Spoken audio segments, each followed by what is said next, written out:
Hey Priyanka, I have been waiting on the bus stand since morning. Waiting on the bus stand? You mean waiting at the bus stand, right? Oh, okay. Yesterday I discussed a problem with my teacher on phone. Not on the phone. We say over the phone. English is really confusing. I always get stuck in prepositions. You mean stuck with prepositions? Don't worry. Today, let's understand prepositions properly. Hello everyone.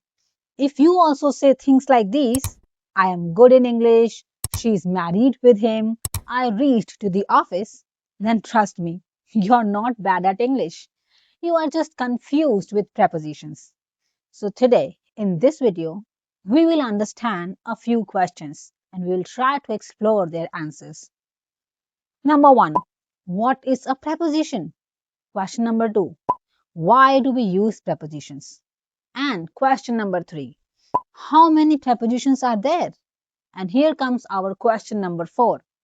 And why are they so important in sentence formation? We are going to find the answer of all these questions with real life daily use examples.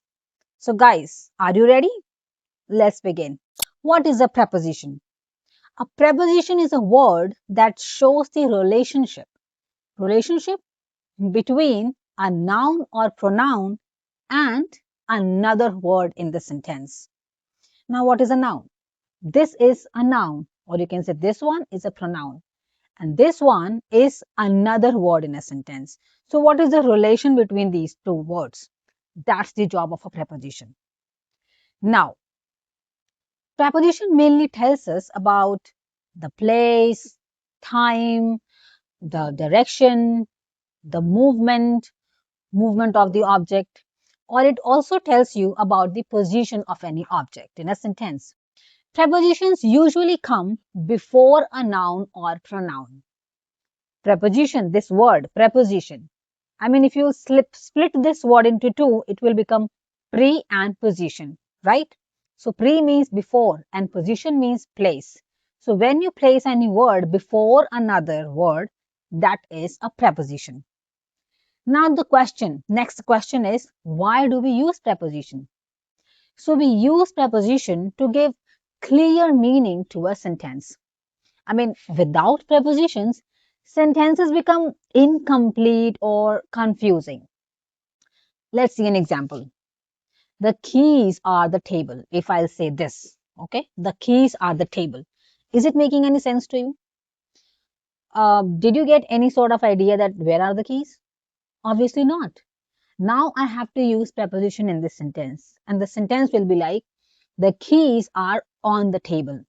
The moment I added a new word to it, that is on, which is preposition, now we understood very clearly that where are the keys? On the table.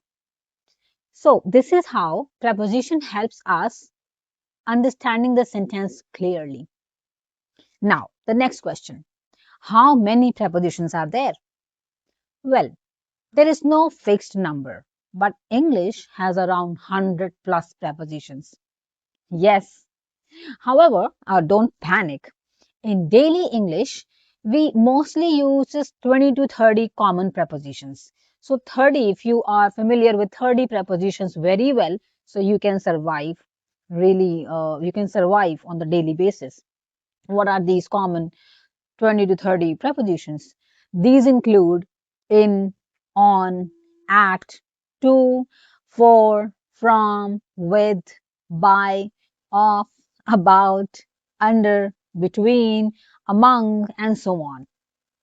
So you don't need to learn all these prepositions at once. You can practice learning 5 prepositions first and then move on to learning the next 5 prepositions. All right. So by doing this every day, you can have good command over learning prepositions or using prepositions too. Now, the next thing is, what is the relevance of preposition in sentence formation? What is the importance? You know, prepositions are like connectors. So they connect. What do they connect? They connect people, places, time also, actions, ideas. You know, without them, your English sounds broken or unnatural. Let's understand this with an example. So here are two sentences. Okay. Now let's compare. First sentence. I am sitting chair. I am sitting chair. Second sentence. I am sitting on the chair. Now, what do you think which one is uh, which one is correct or which one sounds more sensible? The second one, I'm sitting on the chair, right? Another sentence. She's afraid dogs. And the second one, she's afraid of dogs. Second one is right. She's afraid of dogs, of relation. Next, he depends his parents. And the next one, he depends on his parents. So did you see the relevance of preposition, using preposition in a sentence? So on his parents, when you use the word on in the sentence, then it gives you a clear meaning. All right, now let's have a look at the real life examples. So when you are at home, so what kind of sentences do we generally use?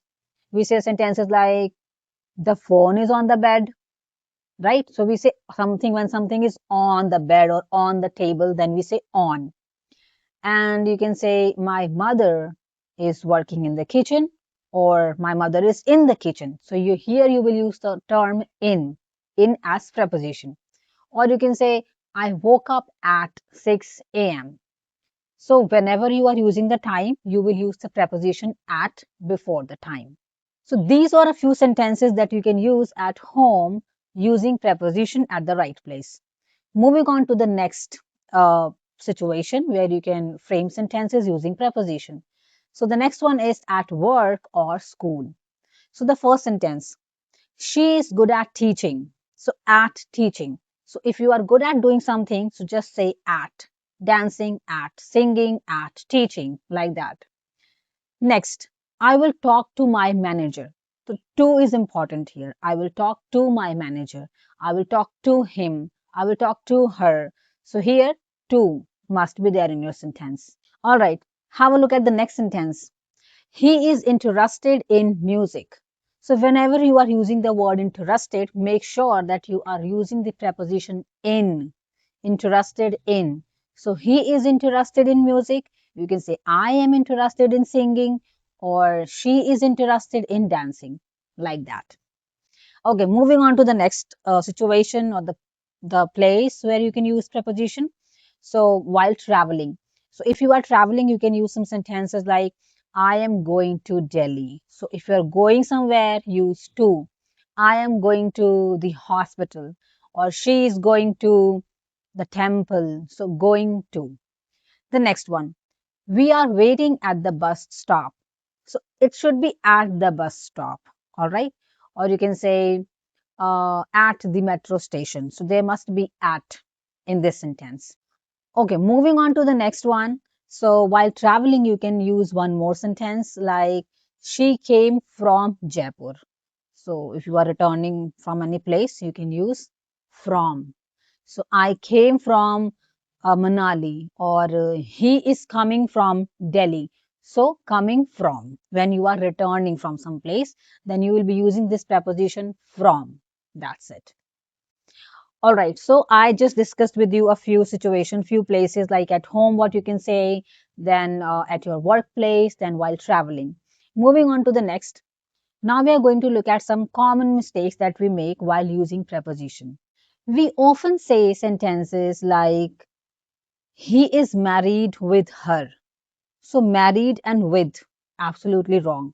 You must say, he is married to him. So whenever we say a sentence like this, there must be two preposition with married. So married to him, married to her. Next one. Discuss about the issue. This is wrong. We should never ever use the word discuss and about together. When we say discuss, it itself means that you are mentioning about something. All right. So discuss the issue. That's it. No about is required here. Discuss the issue. Next phrase. Good in English. Good in, wrong. It should be good at English. Similarly, he is good at dancing. So good at always, not good in.